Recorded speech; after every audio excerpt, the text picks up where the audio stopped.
بسم اللہ الرحمن الرحیم اعوذ باللہ من الشیطان الرجیم بسم اللہ الرحمن الرحیم صلی اللہ علی رسولہ الکریم وآلہ الاطیبین الاطہرین المعصومین السلام علیکم ورحمۃ اللہ وبرکاتہ۔ طلاب کرام عزیز، کیسے ہیں؟ امید کرتے ہیں آپ خیر و عافیت سے ہوں گے۔ دروس فی علم الاصول حلقہ ثالث کا سبق نمبر 191 آغاز کر رہے ہیں، جس میں عنوان قرار دیا گیا کتاب کی عبارت المرحلۃ الثانیۃ سے لے کر المرحلۃ الثالثۃ تک۔ طلاب عزیز، آج کے درس میں حدیث رفع کے دوسرے مرحلے کی وضاحت کی جائے گی۔ جیسا کہ آپ مستحضر ہیں کہ ہماری بحث گزشتہ دو دروس سے حدیث رفع کے ذریعے سے برات شرعیہ کو ثابت کرنے کے بارے میں چل رہی ہے۔ یہی عرض کیا گیا تھا کہ حدیث رفع کے ذریعے سے استدلال کرنا موقوف ہے کہ ہم چند نکات کی صورت میں اس کو واضح کریں۔ آج کے درس میں طلاب دوسرے مرحلے حدیث کو بیان کیا جائے گا۔ آئیے ملاحظہ فرمائیں عبارت کو۔ المرحلۃ الثانیۃ، حدیث رفع کا دوسرا مرحلہ ہے فی فقرۃ الاستدلال وہی رفع ما لا یعلمون۔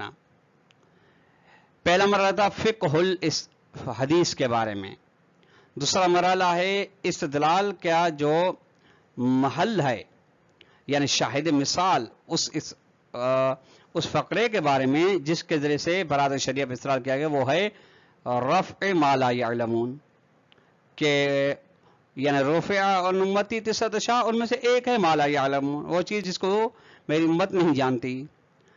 اور اس میں بیان کیا جائے گا کہ وکیفیت الاستدلال بہا، دوسرا مرحلہ ہے کہ استدلال کس طرح سے بیان کیا جائے گا اس فقرہ ما لا یعلمون سے۔ یہ ہے یعنی اگر کیا کہتے ہیں کہ شرب توتن، سگریٹ پینے کا حکم اگر واضح و معلوم نہیں ہے تو اس کے بارے میں فرماتے ہیں کہ مباح ہے آپ کے لیے۔ اگر سگریٹ کی حرمت کا پتہ آپ کو نہیں ہے، علم نہیں، تو آپ استعمال کر سکتے ہیں، کوئی مسئلہ نہیں، اور یہی برات شریعہ ہے۔ وتوضیح الحال فی ذالک، صورتحال کی وضاحت اس بارے میں، اس فقرے کے بارے میں یوں ہے کہ ان الرفع ہنا اما واقعی و اما ظاہری۔ رفع جس کے نام کے ساتھ حدیث بھی مشہور ہے، حدیث رفع، جس کے بارے میں بحث چل رہے، رفع کا ہم معنی کرتا ہے اٹھا لینا۔ کیا اٹھا لینا، اس کے بارے میں بحث ہے کہ رفع کیا اور رفع۔ یہاں پہ رفع کی پھر دو اقسام ہیں، اما واقعی و اما ظاہری، ایک رفع واقعی اور ایک ظاہری۔ رفع واقعی سے مراد یعنی حکم شرعی جو معلوم نہ ہو، وہ واقعاً و حقیقتاً اٹھا لیا گیا ہو، حکم موجود نہیں ہے، یعنی حکم واقعی حقیقی جس کے بارے میں مکلف کو شک ہے کہ شرب توتن حرام ہے یا نہیں، یہ واقعاً و حقیقت اٹھا لیا گیا ہے۔ وہ اما ظاہر، دوسرا ہے حکم شرعی، جس کو کہتے ہیں حکم شرعی جو کہ معلوم نہیں ہے، اس کو اٹھا لیا گیا ہے مکلف کے اوپر سے۔ وقد یقالو، اب یہاں پہ اس کے بارے میں دو قول ہیں، یہ عرف کی، ایک کہتے ہیں کہ ایک قول ہے کہ رفع واقعی و ظاہری دونوں مراد ہے، یعنی دونوں حکم، یعنی حکم واقعی بھی اٹھا لیا گیا ہے، حکم ظاہری بھی۔ دوسرا کہتے ہیں نہیں، رفع ظاہری اٹھا لیا گیا ہے، واقعی نہیں۔ وقد یقالو، کبھی کبھی کہا جاتا ہے کہ ان الاستدلال علی المطلوب تام علی تقدیرین، دونوں فرضوں کی بنا پر آپ رفع کو واقعی مانیں یا ظاہری مانیں، دونوں بنا پہ مطلوب پر استدلال کامل ہے، یعنی برات شریعہ اس کے ذریعے سے ثابت ہو رہی ہے۔ کیوں؟ لأن المطلوب، اچھا مطلوب پر استدلال چلیں تام تو ہے، لیکن مطلوب کیا ہے؟ مطلوب ہے اثبات اطلاق العنان، مطلب ہے کہ مطلق العنان مکلف کا ہونا ثابت کیا جائے کہ مکلف آزاد ہے بطور مکمل۔ و ایجاد معارض لدلیل وجوب الاحتیاط لو تم، اور ایک ایسی تعارض رکھنے والی دلیل کو ایجاد کرنا جو تعارض رکھے وجوب احتیاط والی دلیل کے ساتھ لو تم، اگر یہ ایسی دلیل بطور تام ہو، مکمل ہو، دلالت تام ہو. وکل الامرین یحصل باثبات رفع الواقع اذن کما یحصل بظاہری، یہ دونوں چیزیں حاصل ہوں گی. دونوں آپ جب رفع واقعی کو بھی ثابت کریں گے، جس طریقے سے آپ یہی دونوں چیزیں حاصل ہوں گی رفع ظاہری سے. ولیکن صحیح عدم اعتراض المطلوب علی تقدیر حمل رفع علی الواقعی. شہید صدر فرماتے لیکن میری نظر میں صحیح یہ ہے کہ مطلوب شامل نہیں ہے. کس صورت میں؟ اگر رفع کو آپ واقعی پر حمل کرتے ہیں تو یہ فقرہ مطلوب کو ثابت نہیں کرتا. کیوں؟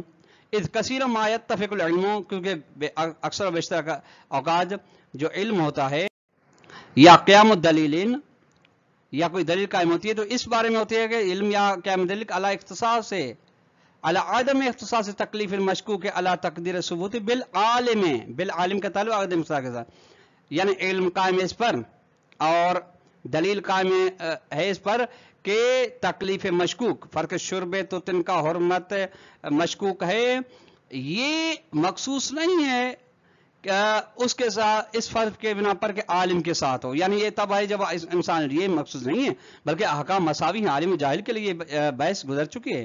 فمثل ذلك اس مثال میں یجب الالتزام بتخصیص حدیث الرفع والحمل علی الواقعیت. اس قسم میں ضرور اس بات کا پابند ہونا کہ حدیث رفع کو مخصوص کیا جائے کہ آپ رفع واقعی پر اس کو حمل کریں، یعنی حکم واقعی غیر معلوم مکلف سے اٹھا لیا گیا ہے. خلاف لما اذا حمل علی رفع ظاہری، برخلاف اس صورت کے جب اگر آپ حدیث رفع کو حمل کرتے رفع ظاہری پر تو وہاں پہ نہیں، آپ حدیث رفع کو اس کے ساتھ مخصوص نہیں کر سکتے. نعم یکفی المطلوب عدم ظہور الحدیث فی الرفع الواقعی. ہاں مطلوب یہ کافی ہے کہ حدیث کا ظہور، حدیث رفع کا ظہور نہیں ہے رفع واقعی میں، یعنی رفع واقعی کو بتانا نہیں چاہتی حدیث بلکہ رفع ظاہری کو. کیوں؟ اذ حتی مع الاجمال، یعنی اجمال کی صورت میں، یعنی واقعی بھی مراد ظاہری بھی، لیکن وہ یہ نہیں. اس اجمال کی صورت میں یسع الرجوع الی حدیث الرفع فی الفرض المذکور، تب بھی حدیث رفع کی جانب ہم رجوع کر سکتے ہیں اس صورت میں جو فرض مذکور رفع واقعی. کیوں؟ لعدم احراز وجود المعارض کو، یہ ہمارے لیے معرض نہیں ہے کہ کوئی اس حدیث سے رفع کے ساتھ کوئی اور دلیل ہے جو ٹکراؤ رکھتی ہو. اول مخصص ہے، یا مخصص بھی محرز نہیں ہے جو مخصص تخصیص لگا رہا ہو لحدیث رفع ہی نظیم، اس صورت میں حدیث رفع کو تخصیص لگا رہا ہو، ایسا کوئی مخصص بھی موجود نہیں ہے. وعلا یہ حل فقط قالو، بہرحال کہا جاتا ہے، فقط کبھی کبھی کہا جاتا ہے کہ ان ظاہر رفع کونہ واقعیا، کہ مراد یہ ہے کہ حدیث رفع کا ظہور یہ ہے کہ یہاں پہ رفع واقعی مراد ہے، یعنی مکلف جس چیز کے بارے میں علم نہیں رکھتا اس سے حکم واقعی غیر معلوم بے مکلف اٹھا لیا گیا ہے. کیوں؟ لأن الحمل علی ظاہری یحتاج الی عنایت، چونکہ ظاہری پر حمل کرنا محتاج کرینہ ہے. اچھا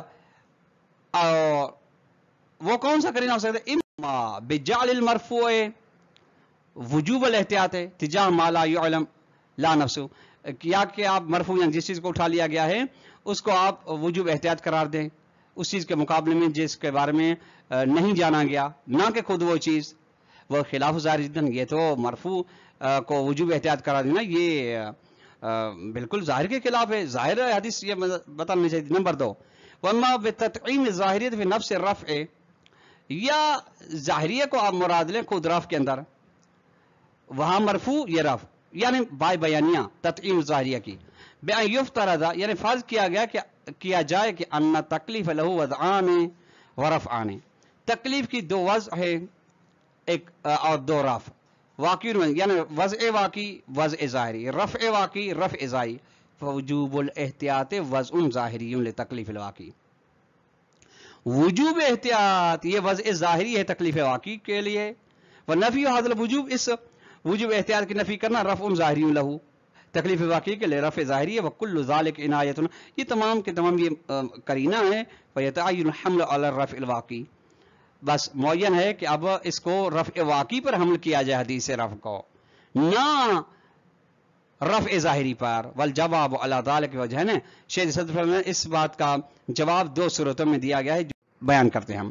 الوجہ الاول ما عن المحقق العراقی قدس اللہ روحہ، وہ جواب ہے جو محقق عراقی نے دیا ہے، وہ یہ ہے من ان الحدیث لما کان امتنانیا، حدیث کیا ہے؟ احسان ہے. احسان بتا رہی ہے کہ میں ایسے 9 چیزوں میں مبتلا مکلفین سے یہ فرض کریں جو بھی چیزیں حکم واقعی ہے اس کا مواخذہ ہو یا جو بھی ہو اٹھا لیا گیا، یہ احسان ہے. والامتنان یرتبط برفع التکلیف الواقع المشکوک، احسان تو تب ہو سکتا ہے جب تکلیف واقعی مشکوک کو اٹھا لیا جائے، خود تکلیف نہ ہو. بعض مراتب کے ذریعے سے برفع وجوب الاحتیاط من ناحیتی، یعنی چارے کی جانب سے وجوب احتیاط واقعی ختم کی جائے. سواء رفعت المراتب الاخرى ولا، چاہے یا رفعت المراتب الاخرى، چاہے دوسرے مراتب اٹھا لیے جائیں یا نہ، اس سے فرق نہیں پڑتا. بس فلا يكون رفع فی الحدیث شامل لتلک مراتب، بس حدیث جو رفع ہے حدیث یہ شامل ہے اسی مرتبے کو جس کو اٹھا لیا جائے گا، دیگر مراتب کو شامل نہیں ہے، دیگر مراتب وجوب احتیاط کو. فالامتنان قرینۃ محددۃ للمقدار المرفوع، بس امتنان الہی، احسان الہی قرینہ ہے ایک معینہ جو معین کر رہا ہے اس مقدار کو جو وجوب، یعنی وجوب احتیاط کا وہ ایک خاص مخصوص مرحلہ جس کو اٹھا لیا گیا ہے. وہ یمکن الاعتراض والا وجہ، ممکن ہے اس صورت پر وجہ اول پر جو محقق عراقی کی ہے اس پر اعتراض کیا جائے. وہ یوں کہ بان الامتنان وان کان یحصل بالنفی ایجاب الاحتیاط، احسان اگرچہ اس کے ذریعے سے حاصل ہوتا ہے کہ خدا نے احتیاط بھی واجب نہیں کی. ولا يتوقف علی نفی الواقع، اور موقف نہیں ہے کہ واقع کی نفی کیا جائے. ولکن لما کان نفی وجوب الاحتیاط من نفسه قد یکون بنفی الواقع راسن، لیکن جب وجوب احتیاط کی نفی بنفس ہی کبھی کبھی واقع کی نفی کے ذریعے سے ہوتی ہے، ابتداء واقع کی ہی نفی ہے نا، حکم واقع ہی نہیں ہے، تو امکن ان تکون توسعۃ الممتنع بها مترتبۃ علی نفی الواقع ولو بواسطۃ، ممکن ہے کہ وسعت دی جائے کہ جس وسعت کے ذریعے سے وہ موقوف ہے کہ واقعی کی نفی ہے اگرچہ واسطے کے ذریعے، واقع سے مراد یعنی حکم واقعی اٹھا لیا گیا ہے. ولا یقتضی ظہور الحدیث فی الامتنان، حدیث کا ظہور احسان میں تقاضا نہیں کرتا، سوا کون مفادہ منشأ للتوسعۃ والامتنان ولو بواسطہ، سوا اس کے کہ اس حدیث کا منشا مکلف کے اوپر وسعت ہو، آزادی ہو اور احسان کرنا ہو اگرچہ واسطے کے ذریعے سے. الوجہ الثانی، دوسرت یا الوجہ ثانی یا دوسرا جواب، وجہ اول پہلا جواب ان رفع اذا کان واقع، رفع اگر واقعی مراد لیتے ہیں ظاہری نہیں تو فہذا یعنی اس کا مطلب یہ کہ اخذ العلم بالتکلیف فی، آپ علم کو علم بتکلیف کو آپ اس کے اندر رفع واقعی کے اندر عکس کرتے ہیں بدر قید و شرط. فإن كان بمن اخذ العلم بتکلیف المجهول قیدا فیہ، اگر آپ یہ کہتے ہیں کہ یہ ہے اس معنی میں کہ علم بتکلیف کو آپ اخذ کرتے ہیں بطور قید، تو فہو مستحیل ثبوتا کما تقدم، یہ تو دور لازم رہا ہے، اس کے بارے میں بیان ہو چکا ہے. وإن كان بمن اخذ العلم، یہ معنی ہے کہ علم کو اخذ کریں، علم بالجعل کو، یعنی جعل کے بارے میں علم ہو، صدور کا علم ہو، یہ قید اخذ کریں فی المجهول کے اندر، تو فہو ممکن ثبوتا، یہ ثبوت لحاظ ممکن ہے، ولیکن خلاف ہو ظاہر دلیل جدا، لیکن ظاہر دلیل حدیث رفع سے کے برخلاف ہے. کیوں؟ لأن لازم ذالک، چونکہ اس کا لازمہ یہ ہے کہ ان یکون المرفوع غیر المعلوم، جس چیز کو اٹھا لے گے وہ پتہ نہیں کون سی چیز ہے، چونکہ حدیث کا یہ میں کوئی صراحت تو نہیں کس چیز کو اٹھا لے گا. لأن الاول هو المجهول والثانی هو، جس چیز کو اٹھا لے گا وہ مجعول ہے، یعنی جو مکلف کے لیے جعل کیا گیا ہے. دوسرا جعل ہے خود جو یعنی صدور صادر ہی نہیں ہوا. ما ظہور الحدیث، درہنگ حدیث کا ظہور ہے کہ ان العلم والرفع يتبادلان على مسب واحد، کہ علم و رفع یہ ایک ہی فرض کریں مقام پہ ایک ہی موضوع پر ایک دوسرے کے بدلات میں، یعنی رفع و ما لا يعرف، یہ وہذا منس یہ خود کافن کافی ہے اس بات کے لیے کہ لجعل الحدیث ظاہر فی الرفع ظاہری، یہ ایک قسم کا فتویٰ ہے معلوم شہید صدر کا کہ حدیث رف کو ہم یہ حدیث رف کے اندر رف ظاہری مراد لیں. جب ظاہری مراد لیں گے تو مطلب یہ ہوگا کہ حکم ظاہری مشکوک مکلف سے اٹھا لیا گیا ہے اور یہی برات ہے. وبذالک یثبت مطلوب، یہیں سے مطلوب ثابت ہوتا ہے کہ جو کہ برات شریعہ ہے. طلاب کرام عزیز، آج کا درس ہم اختتام کو پہنچا. السلام علیکم ورحمۃ اللہ وبرکاتہ.